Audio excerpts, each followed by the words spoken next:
Hello जिक्स, कैसे हैं आप सब। आज एक और इम्पॉर्टेंट रिपोर्ट के साथ मैं आपकी खिदमत में हाजिर हूं।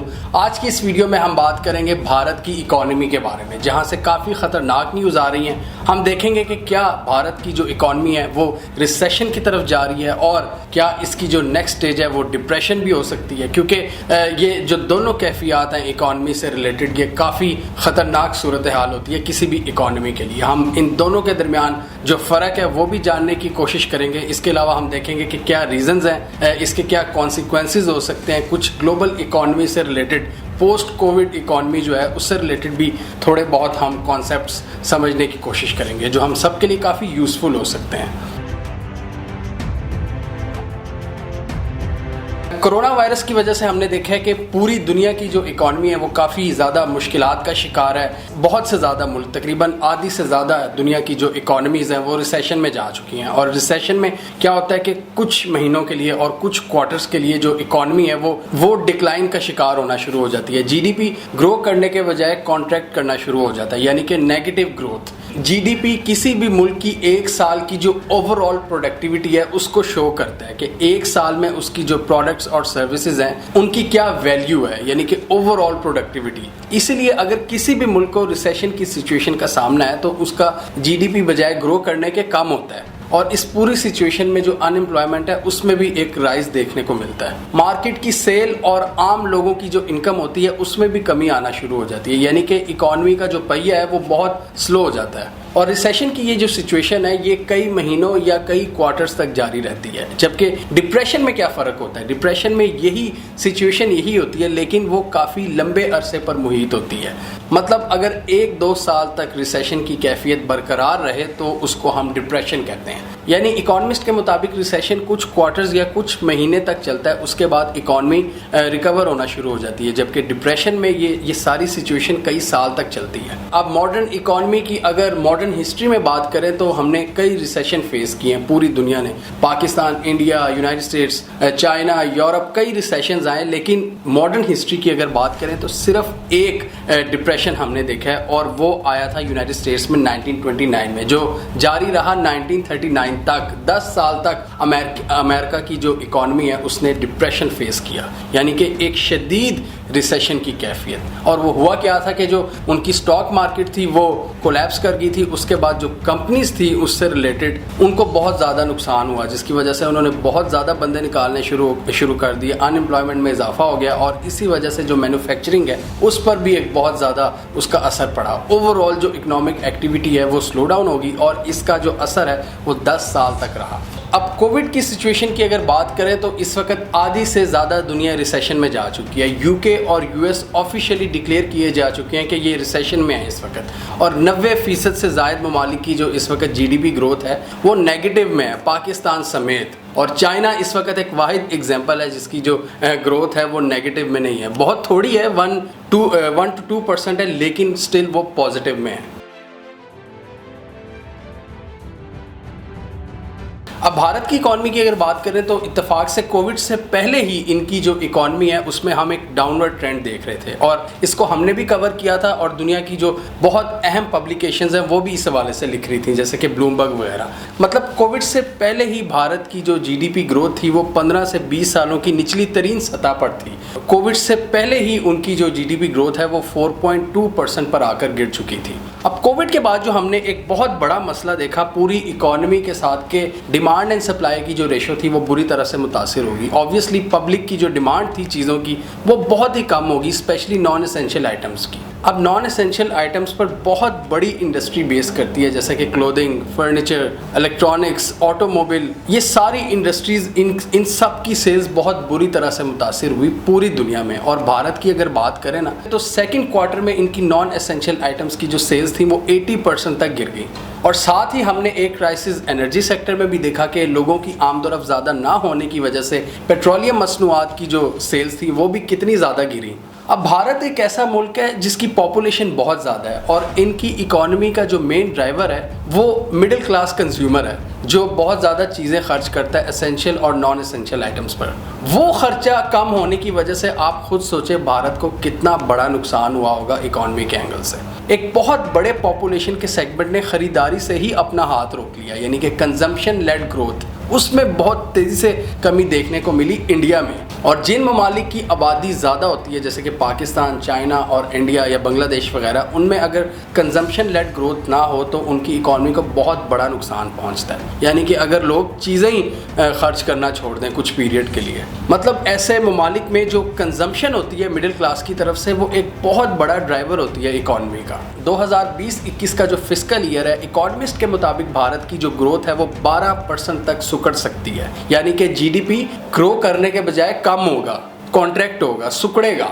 यानी आप खुद सोचें कि कितनी बड़ी तादाद में इसकी वजह से अनएम्प्लॉयमेंट पैदा होगी, सेल्स में कमी पैदा होगी, इनकम में कमी पैदा होगी। वर्ल्ड बैंक ऑलरेडी भारत के हवाले से 3.2% की नेगेटिव ग्रोथ प्रोजेक्ट कर चुका है। इंडियन इकोनॉमिस्ट सुरजीत दास और अरुण कुमार के मुताबिक चीज़ें इससे भी ज़्यादा गंभीर हैं और उनके मुताबिक भारत के जीडीपी में 10 से 12% तक कॉन्ट्रैक्शन देखने को मिलेगी। और सिर्फ यही नहीं, इन इकोनॉमिस्ट के मुताबिक भारत की इकॉनमी के जो हालात हैं वो इससे भी ज़्यादा डीप और सवेयर हैं और वो ये समझते हैं कि भारत की इकॉनमी इस पूरे मामले की हसासियत को नहीं समझ पा रही।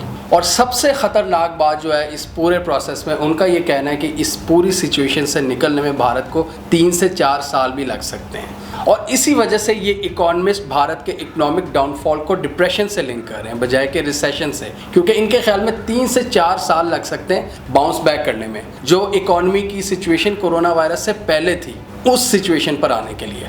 और इनके मुताबिक मॉडर्न हिस्ट्री में भारत वो वाहिद मुल्क होगा जो डिप्रेशन की सूरत हाल से गुजरेगा 1929 के बाद, जो सिचुएशन अमेरिका ने फेस की थी, और उसके बाद किसी भी मुल्क पर डिप्रेशन की सूरत हाल नहीं आई। माइकल पत्रा जो इंडिया के रिजर्व बैंक के डिप्टी गवर्नर हैं, उनका भी यही कहना है कि damage is so deep that India's potential output has been pushed down and it will take years to repair. यानी इंडिया के खुद सरकार के मुलाजिम ये कह रहे हैं कि इस सिचुएशन से निकलने में हमें कई साल लगेंगे।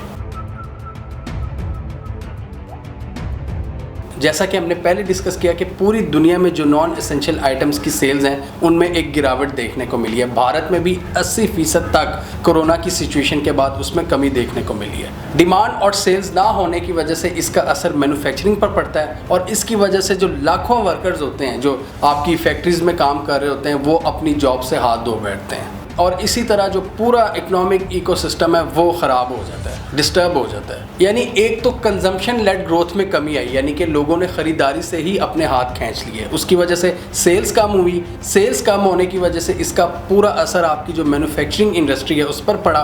जब फैक्ट्रियों में चीज़ें नहीं बनेंगी तो ऑब्वियसली इसकी वजह से कई लोगों की जॉब्स जाएंगी जो उन फैक्ट्रियों में काम करते हैं, और फिर इन सेक्टर्स में ग्रोथ ना होने की वजह से इन्वेस्टमेंट भी नहीं आती, चाहे वो फॉरेन हो चाहे वो लोकल इन्वेस्टमेंट हो। मतलब इन्वेस्टमेंट उसी माहौल में आती है ना जहाँ ग्रोथ हो रही होती है। तो ये तो हमने देख लिया कि इकॉनमी किस तरह मुतासिर होती है कंजम्पशन में कमी होने की वजह से।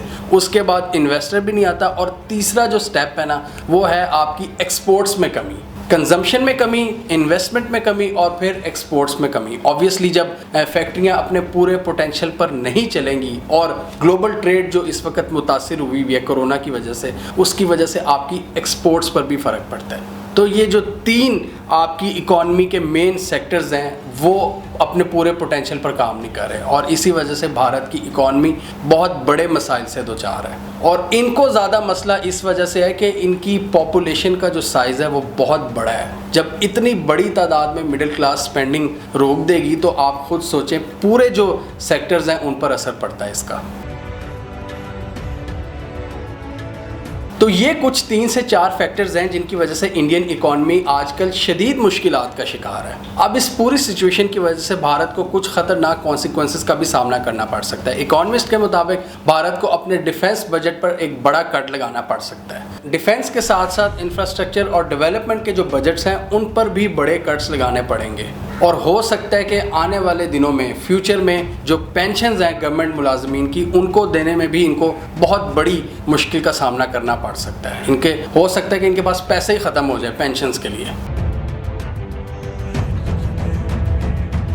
अब यहाँ पर मैं एक्सप्लेन करने जा रहा हूँ एक बहुत ही इम्पॉर्टेंट चीज़ जो हुई है ना कोरोना के बाद, और प्रिंसटन यूनिवर्सिटीज़ के प्रोफेसर का ये कहना है कि कोरोना के बाद जो पहला मसला आया पूरी दुनिया का, वो हम सबको पता है डिमांड एंड सप्लाई का। वही चीज़ हमने देखी कि पेट्रोलियम मसनूआत में कि किस तरह उसकी कीमतों में कमी आई। उसके बाद हमने देखा कि जितने भी नॉन एसेंशियल आइटम्स हैं उनमें उनकी सेल्स में कमी आई। बिल्कुल ये क्लियर चीज़ है। अब जो नेक्स्ट मसला आ रहा है ना पूरी दुनिया की इकॉनमी को, इन प्रोफेसर्स के मुताबिक, वो ये है कि इस वक्त जो मिडिल क्लास है ना, जो मेन ड्राइवर होती है इकॉनमी की, जो स्पेंड करती है मार्केट में, उसने एक तो हमने पहले डिस्कस किया कि उन्होंने स्पेंडिंग करना बहुत कम कर दिया। दूसरा, अब उन्होंने उस तरफ फोकस करना शुरू कर दिया कि हम मैक्सिमम सेविंग्स करें। अब ऑब्वियसली गरीब बंदे के पास तो वैसे ही पैसे नहीं है कि वो मार्केट में जाकर स्पेंड करे। मिडिल क्लास और वो बंदा जिसके पास थोड़े से पैसे हैं, जिसे आप कह सकते हैं रिच क्लास या अपर मिडिल क्लास, उन्होंने भी ज़रूरत से ज़्यादा इस वक्त सेविंग्स करनी शुरू कर दी हैं। मतलब जिनकी कमाई अभी तक बिल्कुल वैसी है, जिनकी कमाई में ज़्यादा फ़र्क नहीं पड़ा, उन्होंने फ्यूचर अपनी अकल के मुताबिक फ्यूचर को देखते हुए स्पेंडिंग कम कर दी है। मतलब ये एक अनसर्टेनिटी, ये एक डर की कैफियत है जिसमें वो ये समझ रहे हैं कि हो सकता है कि आने वाले दिन कुछ और ज़्यादा मुश्किल चीज़ें ना लेकर आएँ। इस वजह से वो ज़्यादा खर्च नहीं कर रहे। ये पैसा इकॉनमी में आ नहीं रहा। इस वजह से एक बहुत बड़ा इकोनॉमिक स्लो डाउन हमें देखने को मिल रहा है, और लोगों को इस चीज़ का बिल्कुल भी आइडिया नहीं है कि इसी वजह से, लोगों के इस इक़दाम की वजह से जो इकॉनमी का पहिया है वो स्लो हुआ है। तो इसमें बहुत बड़ा फिर किरदार आ जाता है गवर्नमेंट्स का, और वो मैं आगे जाके डिस्कस करूंगा कि किस तरह गवर्नमेंट्स इसमें इंटरवीन कर सकती हैं। ये एक ऐसी कॉम्प्लेक्स सूरत हाल की जानिब हम बढ़ रहे हैं कि लोगों को अभी इसका आइडिया नहीं है, स्पेशली गवर्नमेंट्स को।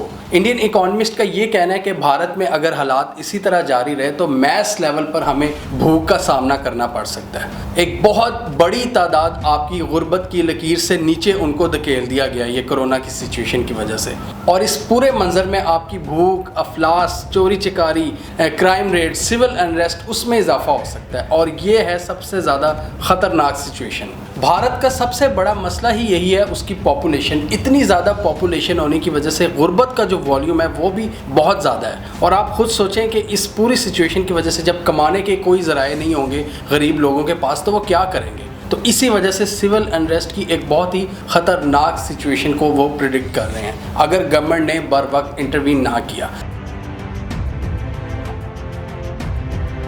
अब इस हवाले से उनकी सजेशन जो है वो ये है कि आप जो निचला तबका है सोसाइटी का, जो इस वक्त पिस रहा है, आप उसके हाथ में कैश थमाना शुरू कर दो, मतलब कैश देना शुरू कर दो। यानी कि आप निचली क्लास को इनकरेज करो कि वो मार्केट में स्पेंड करे। इसकी वजह से कम क्या होगा कि आपकी इकॉनमी का जो पहिया है वो आहिस्ता आहिस्ता चलना शुरू होगा। यानी कि वो एक मंथली पैकेज की बात कर रहे हैं कि जितना भी आपका गरीब तबका है, स्पेशली वो जिनके पास आजकल कोई भी जॉब नहीं है, आप उनके हाथ में कैश थमाएं ताकि वो एटलीस्ट थोड़ी बहुत चीज़ें ख़रीद सकें। इससे क्या होगा, मतलब एक तरफ तो आपकी, अगर आप ऐसा नहीं करेंगे, एक आपकी आबादी का एक बहुत बड़ा हिस्सा नकारा हो जाएगा। वो खुदकुशियाँ, फाके, चोरी चिकारी करने पर मजबूर हो जाएंगे।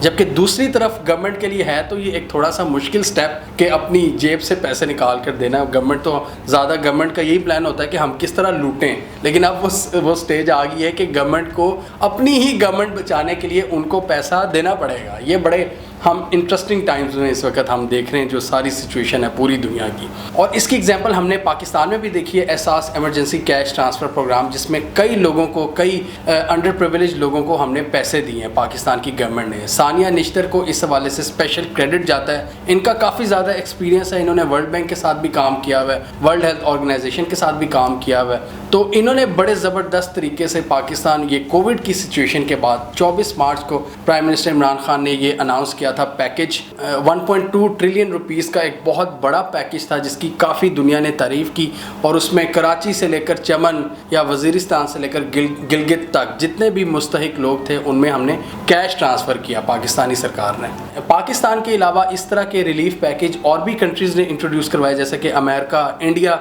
मोदी ने भी इंट्रोड्यूस करवाए। लेकिन मसला ये था कि उनकी जो गुर्बत का वॉल्यूम है वो बहुत बड़ा है, और मोदी पर काफ़ी ज़्यादा तनकीद की इस हवाले से कई इकोनॉमिस्ट ने कि पैकेज का जो साइज़ होना चाहिए था वो नहीं इन्होंने रखा जितनी ज़रूरत थी। जीडीपी का एक बहुत छोटा हिस्सा इन्होंने मुख्तस किया इस पैकेज में, और ऑब्वियसली इसकी वजह से पूरे इंडिया में जो गरीब आबादी हैं वो सारी कवर नहीं हुई। और एक बहुत बड़ा क्रिटिसिज्म जो मोदी सरकार पर इस वक्त हो रहा है कि इन्होंने एक अनइवन किस्म का जो लॉकडाउन है वो पूरी कंट्री पर इम्पोज कर दिया। मतलब जिन इलाकों में कोरोना दूर दूर तक नहीं था, इन्होंने पूरे कंट्री के साथ एक ही सलूक बरता और उसकी वजह से इनका जो पिसा हुआ तबका था, ये वर्किंग क्लास, मजदूर क्लास, उसको सबसे ज़्यादा नुकसान हुआ। एक तो एकदम उनकी जॉब चली गई, दूसरा उनको कई मील तक सफ़र करना पड़ा ट्रांसपोर्टेशन के बगैर। इनको चाहिए था कि ये उन इलाकों को ट्रेस करते जहाँ पर कोरोना फैला था या जहाँ पर क्लस्टर्स मौजूद थे कोरोना के। इनको चाहिए था कि टेक्नोलॉजी का इस्तेमाल करते, ऑन ग्राउंड वहाँ पर इनके लोग मौजूद होते जो इनको एक्चुअल सिचुएशन का बताते। इन्होंने वो नहीं किया। इन्होंने क्या किया जी, पूरे मुल्क को लॉकडाउन कर दो। और इतने बड़े कंट्री में आपने एकदम लॉकडाउन कर दिया जहाँ पर इतना बड़ा एक तबका गरीब आबादी पर मुश्तमिल है, तो ऑब्वियसली उसके फिर नुकसानात भी होने थे, उसके कॉन्सिक्वेंसेस भी इन्होंने देखे। इस हवाले से जो पाकिस्तान की अप्रोच है ना, उसको पूरी दुनिया के मीडिया ने बढ़ चढ़ कर कवर किया, स्पेशली ब्रिटिश मीडिया ने। और वो ये थी कि पाकिस्तान ने जो स्मार्ट लॉकडाउन की जो पॉलिसी इख्तियार की कि जिन जगहों पर क्लस्टर्स थे सिर्फ वहाँ पर ही लॉकडाउन किया। एक्चुअल लॉकडाउन तो पाकिस्तान में भी सिर्फ 2 से 3 हफ्ते तक रहा, लेकिन उसके बाद पाकिस्तान की ये स्ट्रेटजी थी कि जहाँ पर कोरोना के केसेस ज़्यादा हैं उन इलाकों को सील कर दिया जाए। और अपेरेंटली ये जो हमारी पॉलिसी थी ये काफ़ी सक्सेसफुल साबित हुई। और ये मैं नहीं कह रहा, पूरी दुनिया की जो पब्लिकेशंस हैं वो पाकिस्तान की इस अचीवमेंट के बारे में बढ़ चढ़ कर लिख रही हैं। बिल गेट्स ने भी इस हवाले से पाकिस्तान को स्पेशली मेंशन किया और इमरान खान से इवन उन्होंने मतलब टिप्स भी मांगी कि क्या क्या वो चीज़ें आप लोगों ने की जिनकी वजह से आपने कोरोना वायरस पर काबू पाया।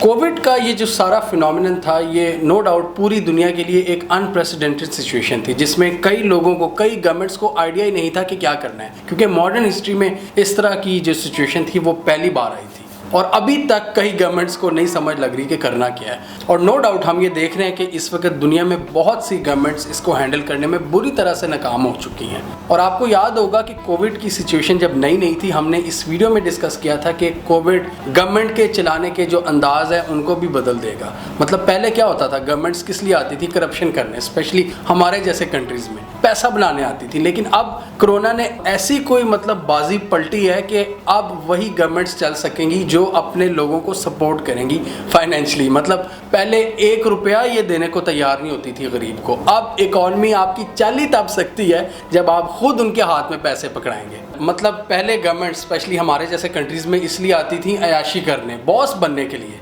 अब वो टाइम ख़त्म हो गया है। ये मैसेज है उन सब गवर्नमेंट्स के लिए जिनकी ये सोच होती थी कि हमने आकर लूटमार करनी है, इंजॉयमेंट करनी है। अब आप खुद ही, लोग आपको खुद ही फारिग करते जाएंगे अगर आप लोगों का एहसास नहीं करेंगे, क्योंकि इस वक्त लोगों को आपकी ज़रूरत है और अगर आपने लोगों की हेल्प ना की तो आप हमेशा के लिए वाइप आउट हो जाएंगे। अब इकोनॉमिस्ट के ख्याल में भी आप अपने मुल्क को तभी बचा सकते हैं जब आप अपने गरीब तबके को उठाएंगे। अगर आपने उसको ना उठाया तो आप भी फारिग हैं और आपका मुल्क भी फारिग है। ज़्यादातर जो पॉलिसीज़ बनती थी वो अमीरों की मर्ज़ी से बनती थी, जिनके काफ़ी ज़्यादा स्टेक्स होते थे गवर्नमेंट में, उनसे वो फंडिंग लिया करती थी, अमीर लोगों से, मतलब बड़े बड़े बिजनेसमैन से। और हमेशा हमने देखा था कि पॉलिसी मेकिंग में कभी भी गरीब को शामिल नहीं किया गया। ना वो गरीब पॉलिसी मेकिंग में अपना रोल प्ले करता था, ना ही किसी पॉलिसी का फ़ायदा उस तक पहुंचता था। लेकिन आजकल की जो सिचुएशन है वो ये डिमांड कर रही है कि आप सबसे ज़्यादा गरीब को सपोर्ट करो। वो भी एक बहुत बड़ा तबका आपके माशरे का ही हिस्सा है। और पाकिस्तान और इंडिया में एक बहुत बड़ा मसला यही था कि हमने उनको नेगलेक्ट किया हुआ था। इसी वजह से हम देख रहे थे कि गरीब और अमीर में कितना ज़्यादा डिफरेंस क्रिएट हो रहा था, क्योंकि अमीरों की मर्जी से पॉलिसीज़ बनती थी और गरीब के लिए कुछ भी नहीं किया जाता था। और पाकिस्तान में इसकी एक एग्जाम्पल थर के इलाके की है। ज़्यादातर हम देखते हैं कि बजट वगैरह बड़े शहरों में स्पेंड हो जाते हैं और वो इसलिए उनका ख्याल नहीं करते कि यार इन्होंने इनके वोट्स कौन से मैटर करेंगे, या इन्होंने कौन से वोट डाल देने हैं, या इन्होंने कौन सी हमारी हेल्प कर देनी है, लिहाजा इनको इनके हाल पे ही छोड़ो।